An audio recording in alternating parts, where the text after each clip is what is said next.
Boa noite a todos, boa noite a todas. Vão entrando aí mais uma vez. A gente sempre lembra vocês, né, de que vão entrando, vão acessando, vou colocando as cidades que vocês estão, né? Já tem uma turminha aí que acompanha a gente faz algum tempo. Toda sexta-feira, 19 horas, a gente retoma com essa conversa. Boa noite, Fernanda. Prazer em revê-la. E hoje a gente está sem a presença do Cassius, mas nós estamos recebendo uma figura, uma mulher super especial, que a gente estava esperando faz tempo para conversar, uma atleta que participou, eu não vou dar o currículo inteiro, evidentemente, senão vai terminar a live e a gente não vai sair daqui, mas uma atleta que participou de 2 Olimpíadas, participou de 2 Pan-Americanos, foi a primeira mulher jogadora de vôlei a atuar numa liga estrangeira, foi a maior pontuadora dos Jogos Olímpicos de Los Angeles, foi a quem praticamente, pelo menos, primeiro ataque do fundo de quadra, né? Isabel Salgado, a famosa Isabel do vôlei. Isabel, muito prazer, muito obrigado por você conversar com a gente, viu? Olha, é um super prazer. Eu gosto de bater papo, então eu estou achando ótimo. Fernanda, Gilberto, olha, um mega prazer estar aqui. Isabel, bom, vamos começando pelo começo, né? Nós somos, obviamente, super fãs seus, né? Já te acompanhamos desde sempre, né? Na década de 80, né? Aquela explosão do vôlei foi uma coisa que, pelo menos a mim, certamente a Fernanda ficou marcado, né? A tua presença, né? Acho que foi a grande explosão do vôlei brasileiro, né? Eu lembro que a gente parava tudo para assistir jogo de vôlei da seleção, né? Assistindo você jogar. Mas você começou, Isabel, com 12 anos de idade, né? Muito nova no vôlei, né? Como é que foi isso? Como é que bateu essa história do vôlei em você? Eu estudava num colégio de freira, só de meninas, tá? A minha família não é uma família de esportista, mas eu gostava de esporte, sabe? Na época, obviamente, a gente não tinha essa possibilidade de ver tanta coisa, mas eu lembro, assim, de ver a seleção de basquete jogando, ver... Eu gostava, adorava a ideia de competir. Qualquer coisa assim que tivesse uma competição na escola, que fosse uma corrida, que fosse um pique-bandeira, que fosse, eu fosse queimado, eu queria jogar e queria estar ali. Eu gostava dessa... E eu venho de um universo muito feminino, assim, porque na minha casa eram muitas mulheres, nós somos 4 irmãs, a minha avó morava comigo, com a gente, minha mãe, e, enfim, meu pai era o único homem, mas aí na escola, eu dei a sorte de, na escola, ter vôlei, e cedo, assim que eu pude me inscrever na escolinha, eu me inscrevi, o técnico era o Enio Figueiredo, que era muito novo na época, que depois veio a ser técnico da seleção brasileira. Ele queria formar uma equipe de base já no Flamengo, então pegou aquelas meninas que tinham um biotipo mais afeito ali para a modalidade e convidou algumas, eu estava entre essas, mas eu era muito menina, eu não sabia de nada, eu tinha 12 anos de idade, mas assim, quando eu cheguei no Flamengo, eu já sabia que eu queria fazer aquilo, sabe? Que eu queria jogar vôlei, que eu não ia ganhar dinheiro, que eu ia jogar vôlei, porque o vôlei não tinha uma estrutura profissional, não tinha nada, mas eu sabia que era aquilo que eu queria fazer. E aí, desde cedo, eu caí dentro. E sua família topou? Só para acrescentar, porque essa história da família que você citou também, né, Isabel? A tua avó materna, né, era uma poetisa, né? O teu avô paterno também era escritor, né? Você vem de uma tradição, né, de uma família, né? A minha mãe gostava muito de literatura, assim, em casa era uma outra atmosfera, não era uma atmosfera esportiva, assim, mas a minha mãe, ela foi muito, e meu pai, ambos foram muito legais, assim, de, não, ela gosta, deixa ela jogar, mas eles não entendiam muito. Meu pai não, meu pai entendia um pouco mais, evidentemente, ele tinha um físico muito bom, meu pai gostava de nadar, e eu acho até que o meu pai, de alguma maneira, ele teve uma participação indireta nessa minha, nesse meu prazer com a adrenalina do esporte. O meu pai, quando a gente era pequena, ele botava as quatro assim na praia, sentadas, e ia para o mar com cada uma de uma vez. E eu lembro daquela sensação das ondas e o medo, e como eu me divertia com aquele medo também, entendeu? E estava com meu pai, então era muito legal. Mas talvez ali eu tenha começado a curtir essa coisa do desafio, do medo, da adrenalina e tudo mais. Mas assim, então, mas a minha família foi muito legal. Aí depois a minha irmã mais nova foi jogar também, mas eu até falo, a Inês era muito bonita para o vôlei, então ela resolveu fazer outras coisas. Porque o vôlei também, do mesmo modo que me deu muito também, na adolescência ele tira, porque enquanto os finais de semana você está jogando, por exemplo, a minha geração toda dos meus amigos iam para Trancoso, iam para Arraial da Ajuda. Eu não ia, eu tinha que estar treinando. É, ah, mas eu sempre dava um jeitinho de curtir um pouco o outro lado da vida também, entendeu? Sabe? Eu sempre gostei, eu gostava da praia, eu gostava de teatro, eu gostava de cinema, gostava de viver que nem qualquer menina. Mas, assim, o vôlei, o esporte tem esse lado que tem um certo confinamento também, né? É um pouco difícil. Está concentrado, indo, você está, né? Principalmente o esporte de alto rendimento e profissional, né, Isabel? Porque a gente que é público, né, que a gente é fã, a gente vê o evento, né? A gente vê a hora que vocês estão jogando, a gente não vê o treinamento que está atrás, né? Os dias que vocês ficam lá o dia inteiro confinado e trabalhando, né? Eu cedo já treinava muito, assim, eu ia para a escola de manhã, chegava em casa, almoçava e ia treinar, entendeu? E aí, quando eu chegava, minha mãe, tem que estudar, e aí eu dormia, assim, enquanto ela, Revolução Francesa, não sei o quê, lá, lá, lá, e eu, mãe, eu sempre morrendo de sono. Mas é engraçado, porque esse lado do esporte também, ele me permitiu, pelo meu temperamento, de exercitar esse lado físico, o lado de dividir, de botar para, sabe? Tem um lado muito legal de você, menina, estar envolvida numa situação na qual você é valorizada, você tem uma importância, você faz um ponto, aí te agradece. Isso é um universo que é muito rico, né?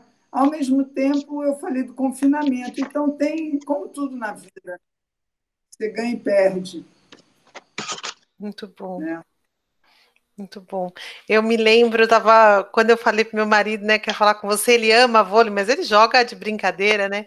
E eu falei, nossa, como eu gritei por essa mulher nas Olimpíadas, nos Jogos, nos Mundiais, né? Quanto grito a gente já não deu para Olha, Isabel, né? eu tenho um lado muito legal assim que eu olho, sabe? Eu falo, quando eu vejo assim, eu sou muito amiga da Jaque, da Jaqueline, até hoje, da Vera Mossa, de algumas outras, mas eu digo, a Vera e a Jaque são as pessoas com quem eu mais me relaciono. E eu vejo assim como a nossa geração foi a geração que tornou o vôlei popular. Então, isso eu Marcou. fico muito feliz de ver que as pessoas gostam de vôlei, porque quando eu comecei, No vôlei saía no registro ali do jornal, sabe? O jogo tal, o resultado ali, uma coisinha assim.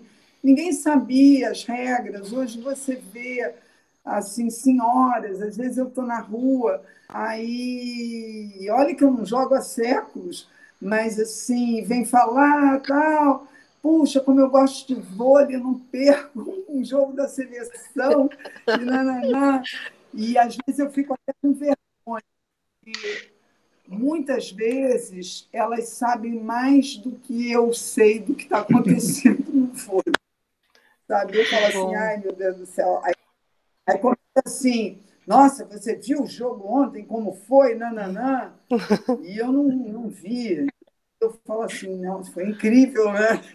Mas Incrível, cabe em tudo.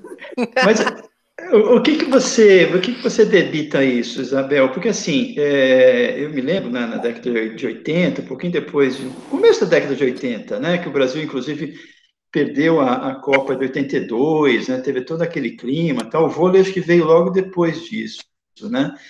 E o vôlei, para quem tem a nossa idade, né, parava o país para assistir vocês, né? Literalmente parava o país, né?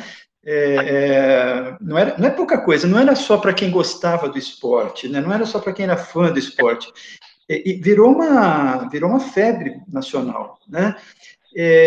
Tinha você, quer dizer, juntou também, no meu modo de entender, né?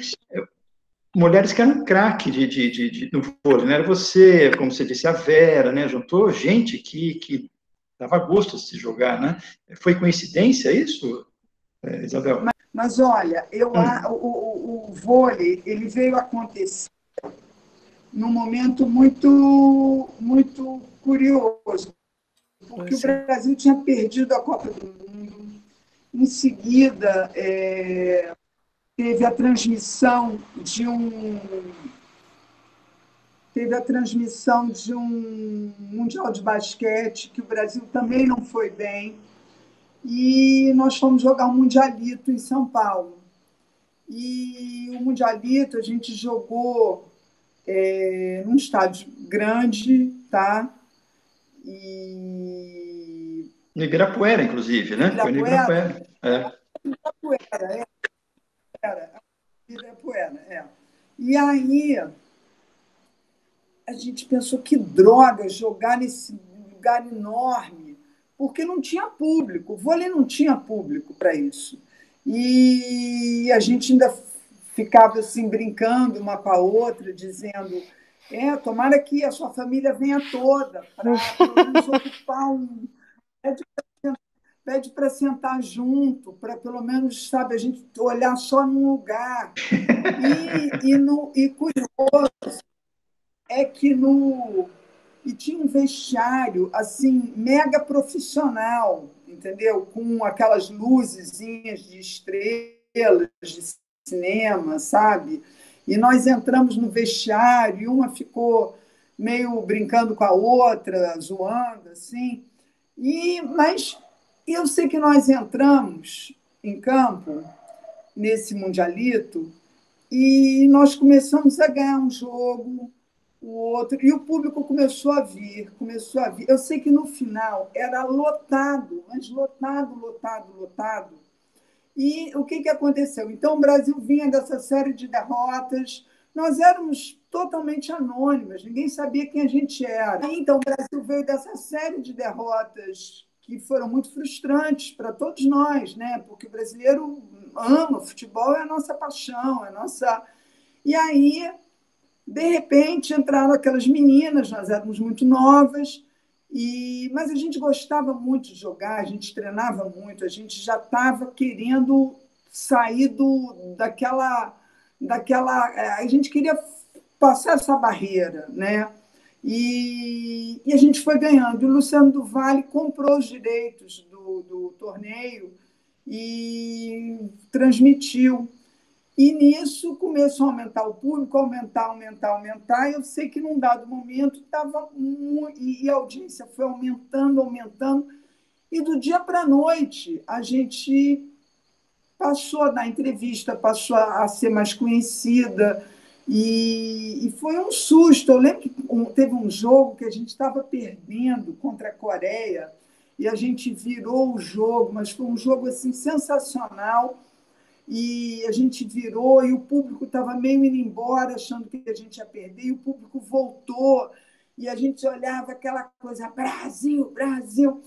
E acabou o jogo, a gente ganhou e a torcida invadiu, mas eu não estava acostumada com isso. Não... E eu saí abraçando as pessoas e, de repente, eu estava sufocada, porque era gente pra caramba. E eu já estava assim, me larga, porque eu queria respirar.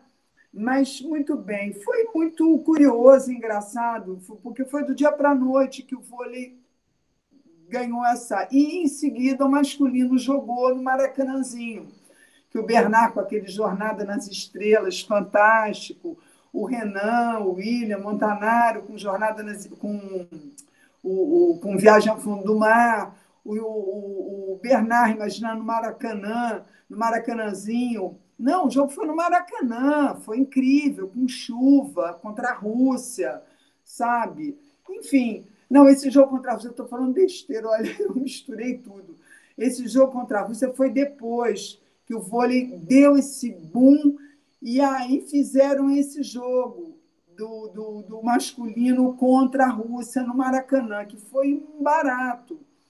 E então foi assim uma coisa que a gente não esperava. Uma menina que começa a jogar hoje, evidentemente ela sabe que ela vai encontrar um mercado, ela sabe que existe todo um aparato profissional, ela tem como conduzir a carreira dela, se ela tiver talento, um biotipo. Você faz exercício? Você faz exercício ainda hoje? A pandemia foi assim um atraso na minha vida, como para todos nós está sendo, mas eu ainda tive um problema porque eu tenho meu joelho operado.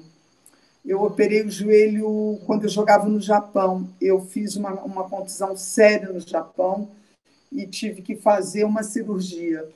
E joguei durante muitos anos depois, mesmo tendo operado. Acontece que eu sempre cuidei do meu joelho. Então, isso, por um lado, foi bom, porque me obrigava a ter que me cuidar de alguma maneira. É claro que eu tenho um lado que assim me ajuda, que a minha genética é uma genética, eu perco peso muito rápido, eu tenho metabolismo acelerado até hoje, mesmo com a idade que eu tenho, eu ainda tenho uma memória, né, até de tanto exercício que eu fiz. Então, é claro que mas é curioso, porque às vezes eu encontro assim, pessoas com quem eu joguei que estão gordas, sabe? Que engordaram muito. E aí é claro que tem esse fator genético também, né? Tem o fator da pessoa não se cuidar nada, mas assim, eu me sinto mal gorda, sabe? Eu me sinto mal, né? Não como saúde, sabe? Eu não estou falando de estética, não estou falando nada disso. Me sinto mal assim. Eu preciso de movimento, eu preciso de suar, eu preciso. Mas você tem Eu vou à uma, praia você quase tem uma, todo dia. você tem uma rotina de exercício ainda, Isabel? Ou não? A minha rotina é um pouco assim, eu tenho a pandemia acabou comigo por quê? Porque eu vou à praia todos os dias. Todo A dia de pessoa manhã, quer muito fazer cedo. inveja na gente mesmo, né? Hoje ela veio aqui para me acabar, foi isso, né? Mas eu posso te falar uma coisa? Eu vou à praia como assim, é um mantra, sabe? Eu não vou à praia, eu não sento na praia, eu não. A praia para mim é correr ou caminhar e mergulhar no mar, sabe?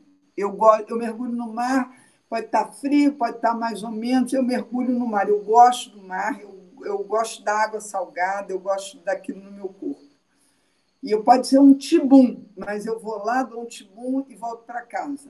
Aí o meu dia começa. Então, a minha rotina mas eu como muito. Sabe que eu tive na praia. um mês. Como é bom andar no mar, mas só isso que você faz de andar na praia, dar um tibum, a energia parece que se renova, né? Isso já é um mega exercício, quer É. dizer, um mega, mas é um bom exercício, né? Você andar na areia e aí eu ando, olha, eu faço isso, o meu exercício dura 1 hora. Eu chego na praia, vou até. E quando antes da pandemia, eu ia de bicicleta até a praia, fazia isso e voltava para casa. Aí meu dia começava. Como mas eu também fazia, por conta desse meu joelho, eu fazia um pouco de musculação para não perder a musculatura que protege o joelho, entendeu? Então, isso me ajudava muito. E com a pandemia eu parei totalmente de fazer musculação, ninguém podia sair, ninguém podia fazer nada, né? E aí meu joelho começou a apitar, começou a dar problema, sabe? E agora eu estou começando a voltar a uma rotina que ele tá dizendo assim, obrigada. Pô, meu joelho é quase uma outra pessoa, é quase uma terceira pessoa, sabe? É um é duro. Mas eu tenho muito poucas condições, então não posso reclamar. Eu tive muito poucas como jogador. Que bom, que bom. Essa E foi, por essa foi a mais grave, né, que você teve, né, Isabel? Foi no Japão, né, como você disse, né? Olha, foi muito ruim pelo seguinte, porque eu nunca tinha me machucado. E aí eu tinha mania de sair do avião. Eu jogava no Japão, joguei 3 anos na Toshiba. E a Toshiba, a fábrica onde eu jogava, fica entre Yokohama e Tóquio, tá? Eu chegava em Tóquio e ia de carro até a minha cidade, que se chama Tsurumi, onde eu morava. E eu, como o voo para o Japão é muito longo, é muito pesado, é aquele voo barra pesada mesmo eu saía do carro, eu ia de carro até Tsurumi, só que em vez de eu ir para casa, eu ia para o ginásio direto.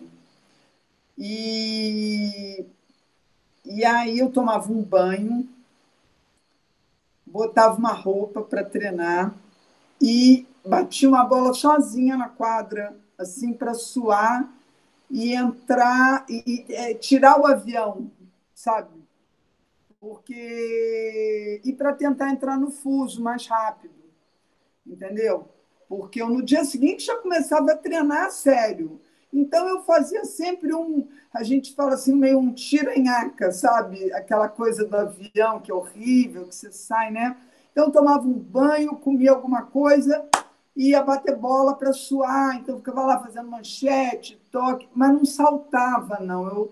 Eu dava uns saltitos assim, porque você fica 24 horas dentro de um avião, né? Você falando isso, que você descia do avião e fazia esse exercício, Isabel, me lembrou, você também ouviu uma entrevista tua, que você estava relatando quando você foi para a Itália, né? Você foi foi sozinha e com a sua primeira filha, né? Muito pequenininha, né? Então, essa história é bacana, né? Porque você, além de fazer a história do vôlei, a tua participação como mulher, né? Porque nós estamos falando do início da década de 80, né, Isabel? Você também teve um papel fundamental, né? Eu queria que você falasse um pouquinho dessa história que você levou a sua filha para a Itália, né? E parece que ela assistiu um jogo seu no colo, né? Da esposa do treinador, uma coisa assim, né? Quando você Olha, jogava. a minha filha mais velha, eu fui convidada para jogar na Itália, ela tinha acabado de fazer 1 ano, tá? E nós viajamos sozinhas, nós duas, e foi também assim. Eu cheguei, saí do avião e o técnico foi me buscar no aeroporto com a mulher dele e ele me perguntou: olha, nós queríamos muito que você jogasse hoje. Será que você tem condição de jogar? Eu tinha acabado de sair do avião. Aí eu falei: vamos, tudo bem. Nada como a juventude, né? É muito bom ser jovem, né? E aí, vamos nessa, olha, não sei, eu espero, vamos ver, vou tentar fazer o meu melhor. Claro, dá, é claro que dá. A gente está acostumado a sair do avião e bater uma bola. E aí ele chegou e eu tomei, olha, eu preciso tomar um banho e comer alguma coisa. Aí fui para o vestiário com a Pilar, minha filha, tomamos um banho, eu botei uma roupa nela de frio, porque estava um frio, é inverno já na Itália, nessa. A gente chegou, já estava pleno inverno. E eu fui jogar, eu fiz uma mamadeira poderosa para ela, assim, e a mulher do técnico, eu pedi para ela sentar perto da quadra para a Pilar poder me ver, e eu também, na hora, fazia um ponto, dava um tchauzinho para ela, assim, e ela muito linda, porque a Pilar era muito especial, assim, que ela foi uma criança, assim, que me ajudou muito, porque ela pedia muito pouco, e não era uma criança chorona, não era uma criança. E era uma criança que era muito parceira, assim, e, e eu lembro que eu olhava assim, ela estava assim, batendo palma no jogo, sabe? Nós ganhamos o jogo, eu lembro, foi assim muito legal, e depois saímos, aquela coisa bem italiana, né? Sai, depois a pizza, vamos embora, tal, comemorar, e depois, enfim. E o Japão já foi diferente, porque o Japão eu já tinha 4 filhos, e aí eu fui com os 4, com duas pessoas que trabalhavam comigo, que me ajudavam com as crianças, 2 funcionários que eram muito legais, e uma delas tinha um filho, então o filho também foi com a gente, porque o filho dela morava comigo também, aí ele não podia ficar para trás, o Tomás. Então, eram 5 crianças, aí Aí é era uma um ônibus creche. para pegar a gente no aeroporto. Os japoneses não, e agora as crianças adoravam o Japão, adoravam. E o Japão é muito seguro. Foi um lugar assim que a minha filha Maria Clara, por exemplo, ela rapidinho foi a que ela aprendeu muito rápido a falar. Ninguém falava japonês lá em casa, mas a Maria atendia o telefone em japonês. Na época tinha telefone fixo, né? E atendia o telefone em japonês. Eu volta e meia, eu entrava numa loja, eu falava, Maria, quanto é que custa isso? Vai lá, pergunta. E ela já sabia perguntar. E cura desse cara. Ela era toda o gestual do Japão, do asiático, ela já fazia todo. E como a Maria tem os olhos muito redondos assim, então ela fazia um sucesso, e ela era meio lourinha, então ela fazia um sucesso lá, porque aqueles olhos diferentes. E ela sabia até pedir desconto nas lojas, sabe? No Japão. Ela era muito. E no Japão, eu tinha também uma coisa muito legal com as crianças, porque a gente, na época, era videocassete, tá? Era locadora de vídeo, Isso. tá? E a gente ia para a locadora. E eu falava assim para as crianças: olha, a gente vai pegar 3 fitas, tá?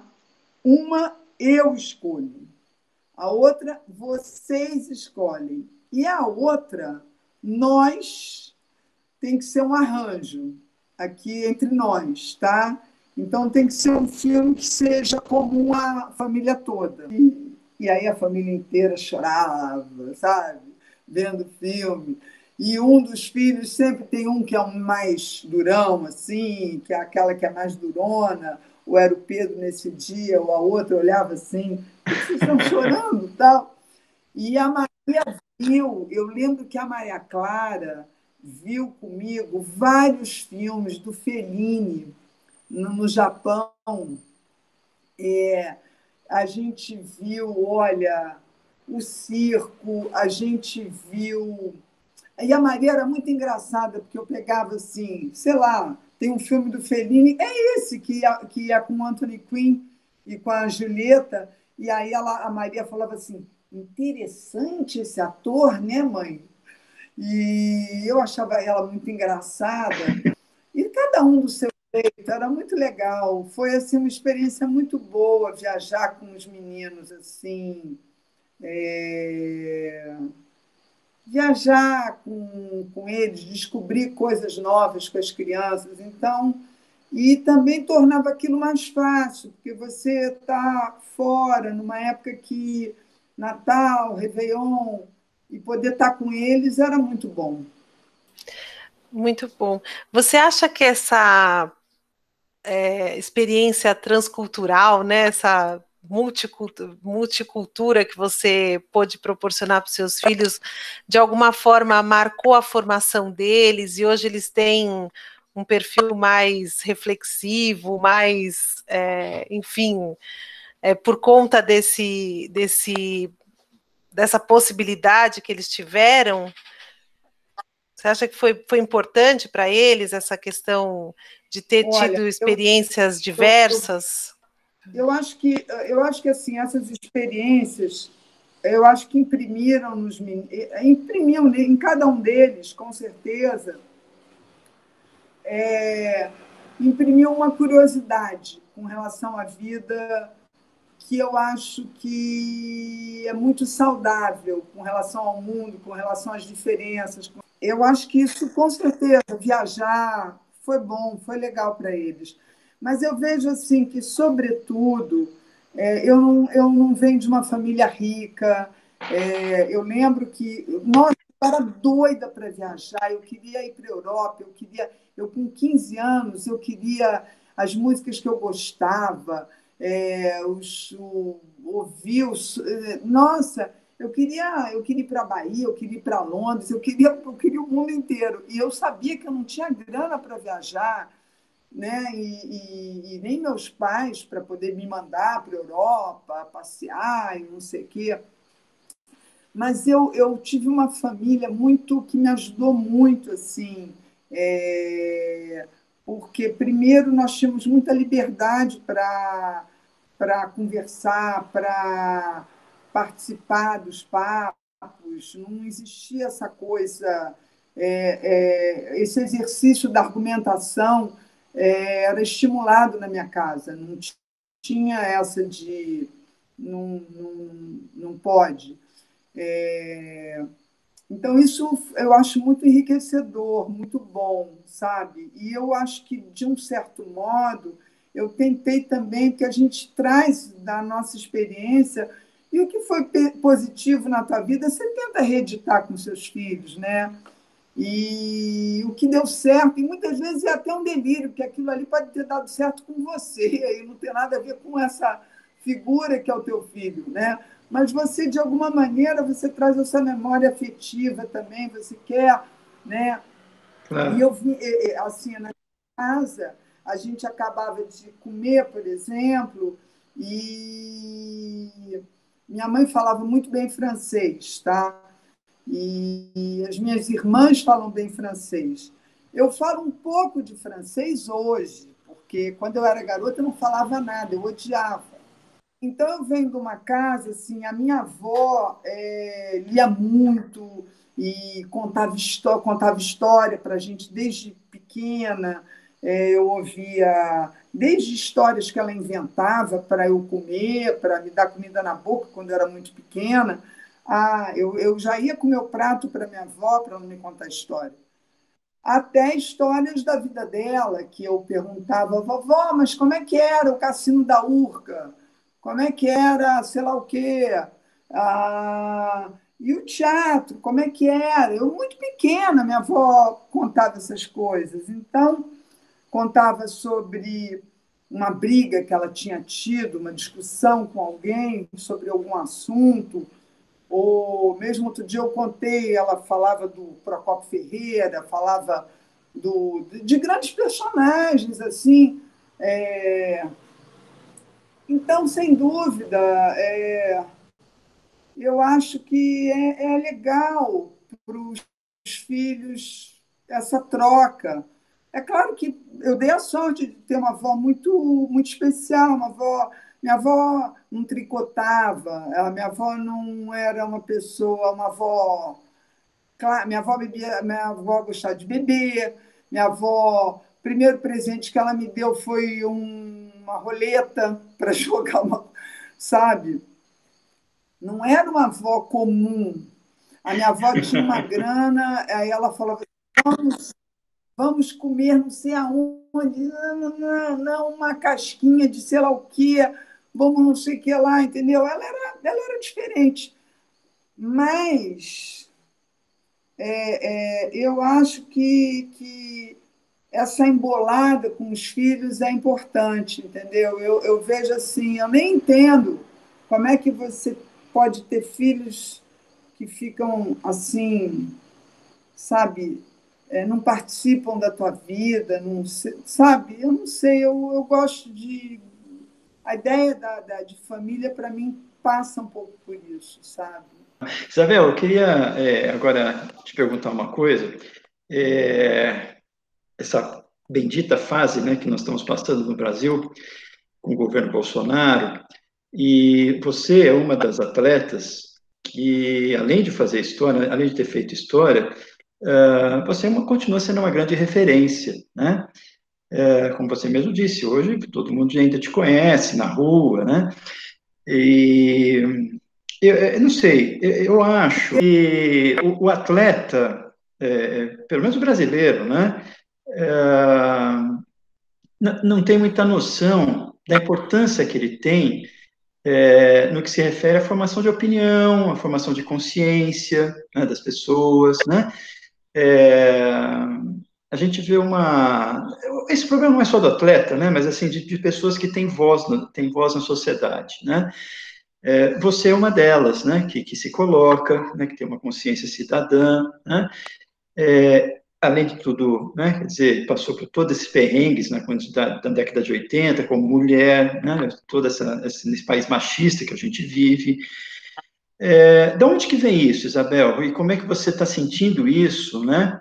Com esse governo, né? Que infelizmente nós estamos atravessando. Eu não sou. Eu nem concluí história, eu entrei e não concluí. Depois, eu não sou uma intelectual, passei longe. Até gostaria de ser, mas não sou. Depois, eu sou uma pessoa que entendo que uma parcela dos atletas não consiga e tenha dificuldade de se colocar, pela dificuldade que é a carreira de um atleta e pelo fato também de ser uma carreira muito curta. Você muitas vezes está no seu auge com muito pouca idade ainda, até para você. E muitas vezes você teve que batalhar tanto para chegar naquele lugar, e você sabe que uma opinião que não agrade a alguém que está no poder, aquilo pode custar a você o fim da tua carreira, pode ser que você fique marginalizado, ou então você tem que ser muito fera para conseguir ter voz e não sofrer uma sanção, entendeu?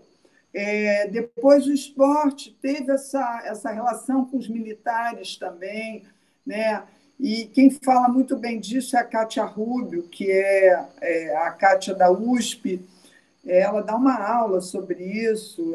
Mas, enfim, o que eu acho é que o que a gente está vivendo hoje no país não é uma questão hoje política, é uma questão de vergonha na cara, sabe? É uma questão assim de decência.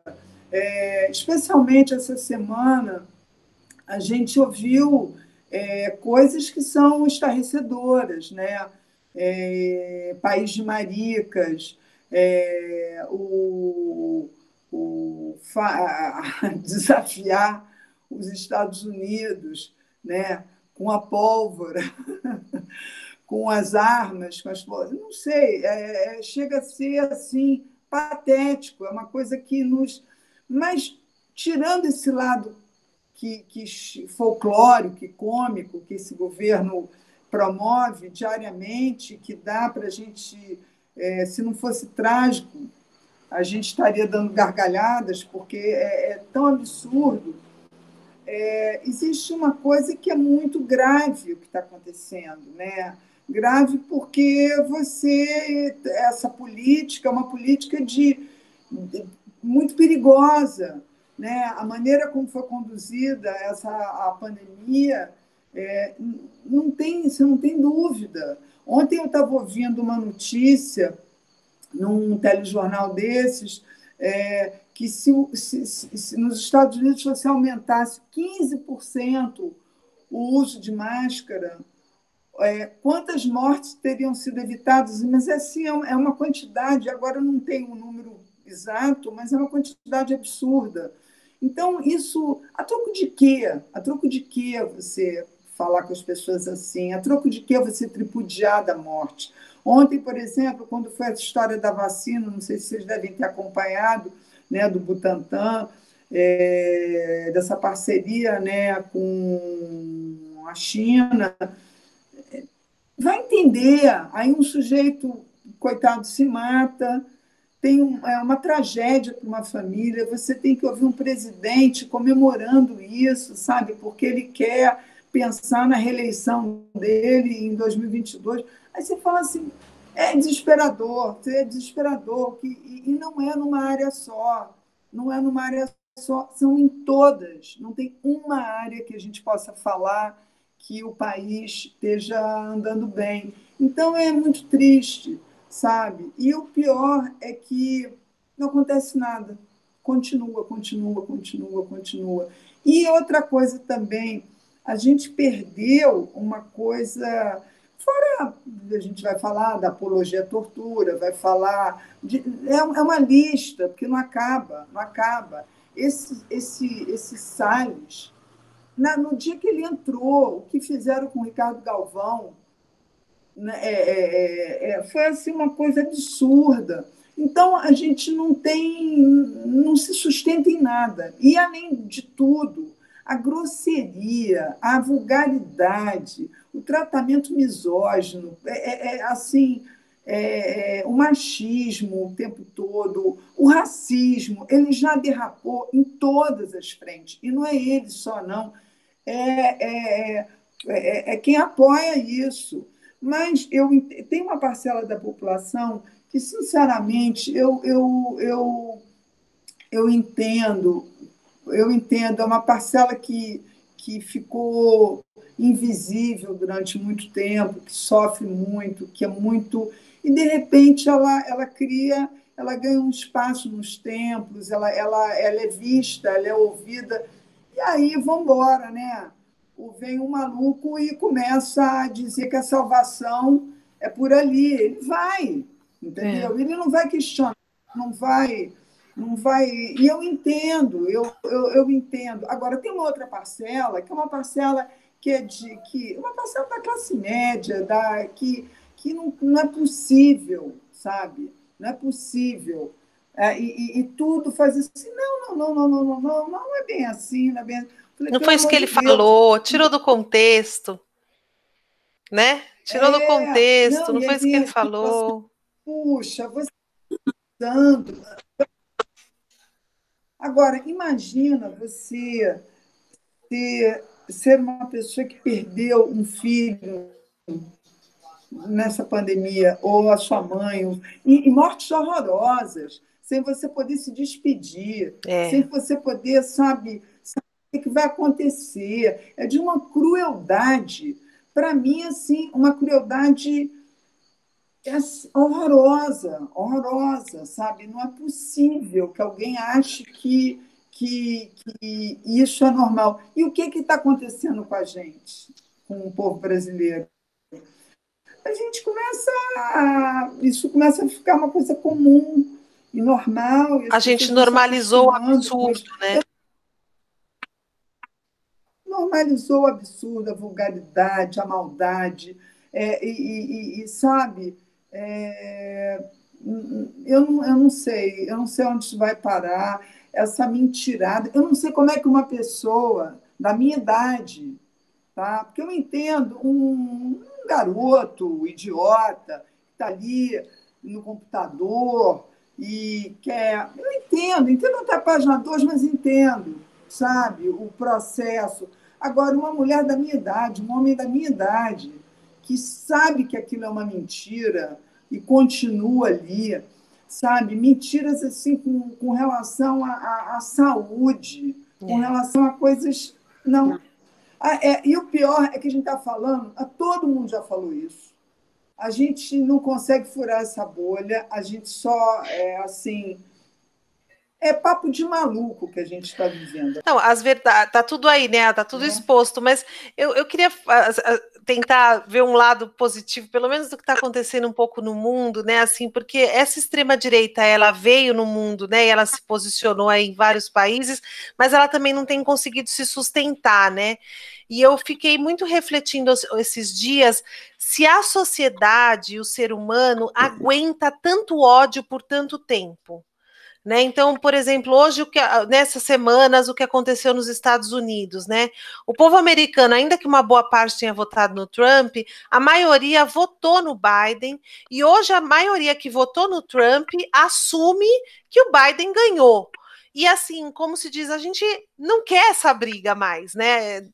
Deixa o Biden fazer o mandato dele, exercer o direito dele de fazer os 4 anos de mandato dele, né? Então, eu fico pensando assim, será que é sustentável tanto ódio? Será que a gente vai aguentar? Será que esse discurso ele também não se esvazia em si mesmo, né? Será que a gente vai o resto da vida, será que isso se autossustenta? Né? A gente viu em outros países, né, na Bolívia agora, a eleição da esquerda novamente, na Argentina, né, o Chile optando, né, por refazer a Constituição dele e apagar a ditadura, né, da sua história. Então, eu tenho uma certa esperança, sabe, Isabel, de que a sociedade ela não suporte tanto ódio e tanta mentira. Olha, essa eleição americana agora, eu confesso que eu estava já pirando, sabe? Porque eu não conseguia não acompanhar, eu não conseguia, eu queria me desligar, mas eu não conseguia. E eu ficava naquela montanha-russa de... E eu não vou negar que eu comemorei muito quando o Trump perdeu, sabe? Comemorei muito de não ter mais que pensar que vai chegar uma hora que eu não vou precisar mais olhar para a cara desse homem, ele vai aparecer menos.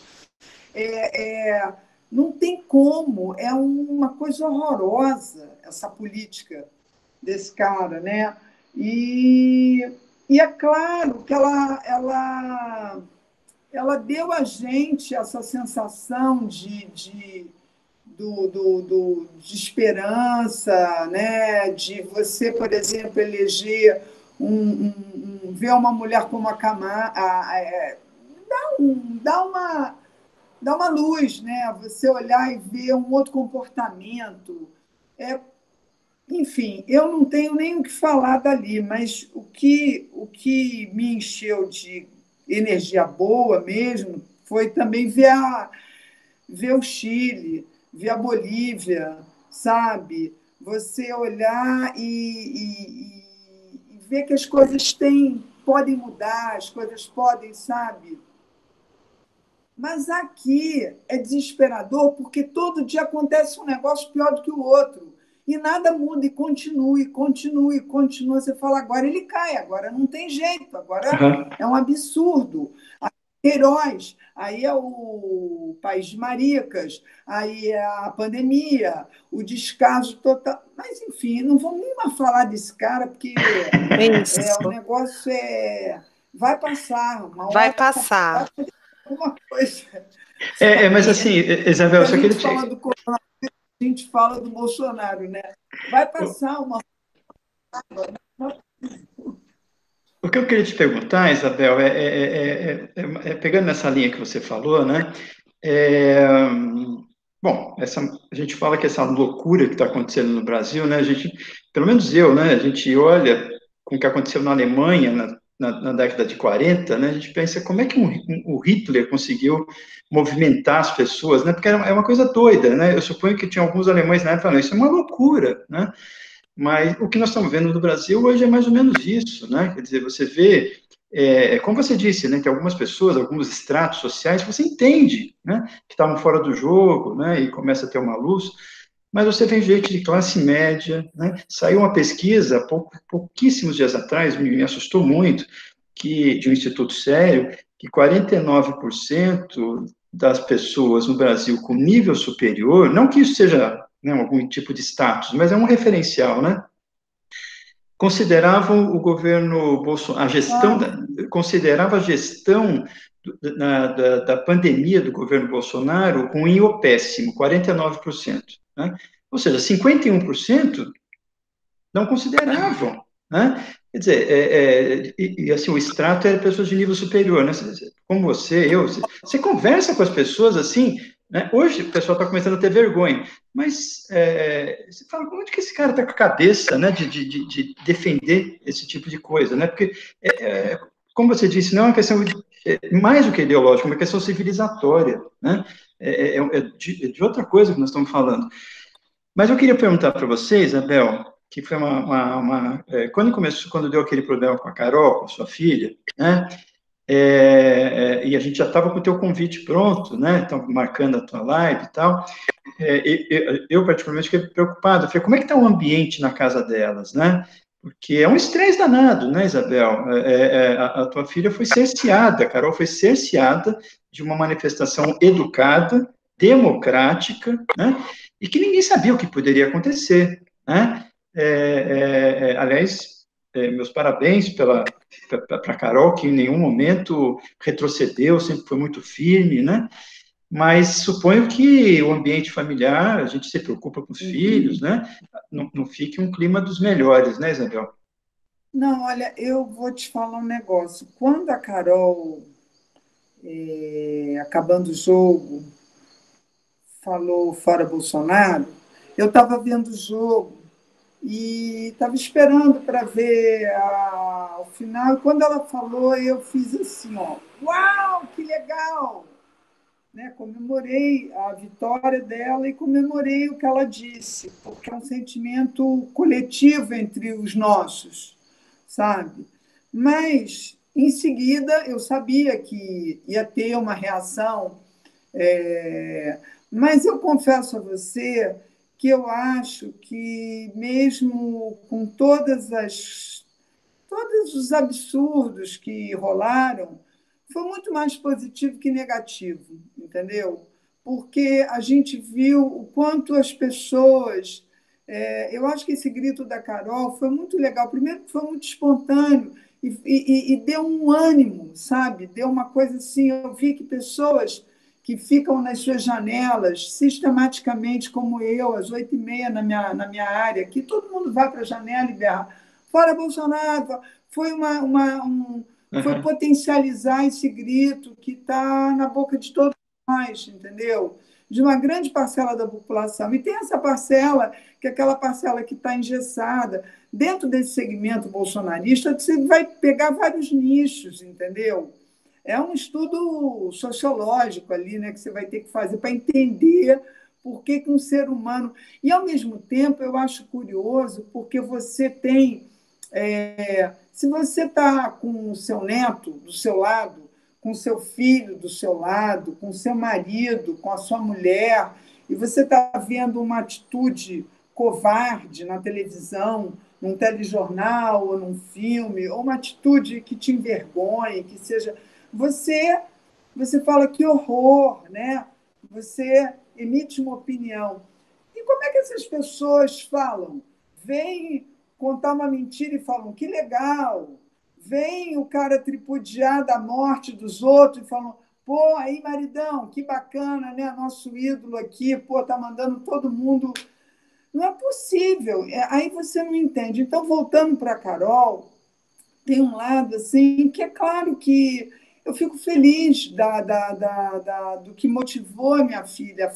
Foi uma indignação de ver tanta coisa horrível acontecendo e ver o meio ambiente. Essa área, então, nem é quase um absurdo. E aí você pensar que que teve muita gente legal, muita gente que veio abraçar a Carol, que veio mandar mensagem legal, que veio, sabe, dizer valeu, estamos nessa, vamos embora, sabe, e se sentiu também representado. E isso, para mim, independente, não como mãe só, como cidadã, eu fiquei feliz de ver as pessoas querendo estar naquele grito também, entendeu? Querendo estar junto no grito. E essa esperança que a Fernanda estava falando, entendeu? Quando você vê, por exemplo, essa virada do Boulos, né? Ah, Que coisa linda, né? Eu coisa assim, linda. é comovente, é assim, sabe? Sábado eu estava na carreata, que coisa linda, que coisa linda. Eu tô torcendo. Então, eu estou torcendo muito, muito. Eu também, eu também.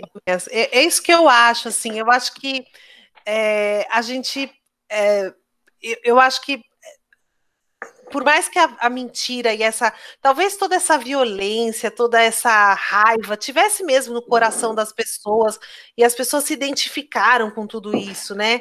Mas eu não sei se isso é sustentável, sabe? Se com o tempo não é raiva demais, não é briga demais, não é ódio demais, né? E aí eu percebi muito isso agora, assim, que os próprios eleitores do Trump reconhecem que o Biden ganhou e querem que ele governe. 80% dos E eleitores do isso Trump. tem razão, porque tem uma hora que esse ódio todo é muito pesado. Eu não sei como é que as pessoas aguentam carregar isso, essa energia tão horrorosa. Assim, eu recebi umas mensagens com esse episódio da Carol, que é óbvio que também ela, coitada, ela recebeu milhões desses Imagino, ataques, mas os imagino. ataques são tão loucos, porque, por exemplo, a pessoa fala assim: ah, você agora vai perder o teu patrocínio, mas aí ela bota: eu não tenho patrocínio do Banco do Brasil. E a pessoa continua, vai perder o patrocínio. Parece que a pessoa não. Quer dizer, roubou não houve, né? Também tem isso, né? Então, Isso. né? Exatamente, exatamente. Mas, assim, eu vi umas mensagens assim, surreais. Assim, e eu não leio. E, aliás, Gilberto, é uma sorte eu estar nessa live, porque eu sou terrível eu sou muito distraída, eu não consigo. Mas muito bem. Eu sei que eu recebi assim, desde vagina tóxica. Aí você fala assim, como é que uma pessoa escreve uma besteira dessa, sabe? Agride, sabe, de um jeito bacana, vai para um outro lado. E ideologicamente você pode não concordar comigo. Isso não é, isso tem espaço, isso é uma discussão que pode ser muito enriquecedora, Claro. né? Mas da forma que é levada, ela é de uma boçalidade, mas assim, que você fala, não é possível que exista tanto idiota, sabe? Não, mas é a raça humana, a gente tem um lado que a gente olha e fala assim, não deu muito certo, né? Precisa de recall, precisa de recall. Você É, olha. bom, gente, a gente ficaria a noite inteira aqui com a Isabel, né? Foi um papo muito legal, Isabel, muito bacana mesmo. Queria te agradecer muito, né? A gente está vivendo uma fase muito ruim para todo mundo, quem pode, né? Está isolado. Também. Mas assim, esse contato que a gente teve com você foi muito legal.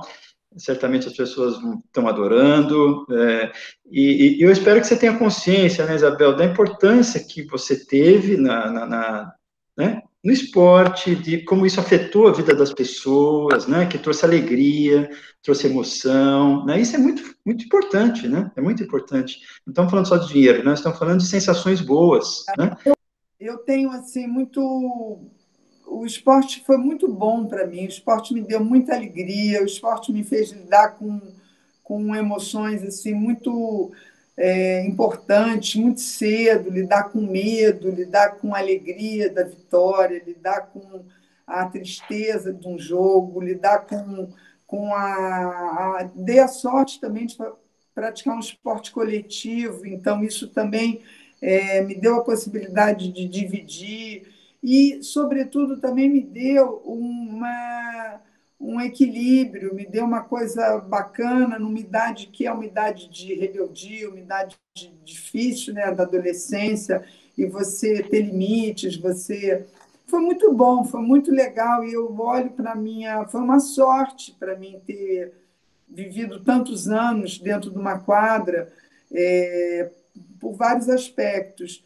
E me sinto feliz de ver o vôlei assim. Acho que o Brasil e acho que o esporte ele se presta muito mais coisa, sabe? Eu gostaria muito de ver o Brasil amanhã usando essa ferramenta do esporte mesmo. Não é demagogia, não é blá blá blá, sabe? Quando você pensa em menor infrator, por exemplo, imagina se esses meninos pudessem estar, em vez de estar confinados, poder, sabe, se exercitar, poder, sabe, dividir. E eu acho que o esporte promove isso sim, tá?